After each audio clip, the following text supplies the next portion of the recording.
Petite présentation pour vous permettre la prise en main rapide de votre Utrix. Premièrement, veillez à ce que le bouton de mise en veille prolongée soit bien sur la position 1.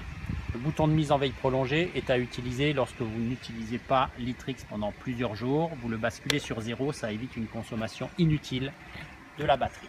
Donc on vérifie qu'il soit bien sur 1. Bouton de sélection de la batterie, puisque vous pouvez avoir deux batteries, la batterie principale qui est dans le cadre et une batterie additionnelle qui se trouve sous le cadre. Donc vous vérifiez que vous avez sélectionné la batterie principale, position numéro 1, vous voyez ici, et vous tournez la clé de contact. Le cadran s'illumine. Attendre quelques secondes pour que ça aille chercher les informations de charge de la batterie. Voilà, donc ça c'est l'information la plus importante dans l'immédiat, c'est la charge de la batterie. Les autres informations, vous allez pouvoir les retrouver détaillées dans le manuel de l'utilisateur.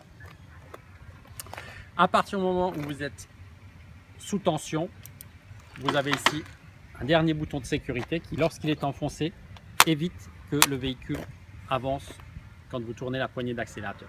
C'est très important parce que si vous avez des enfants ou des personnes à côté, souvent ils ont tendance à jouer avec la poignée d'accélérateur et le véhicule peut partir tout seul.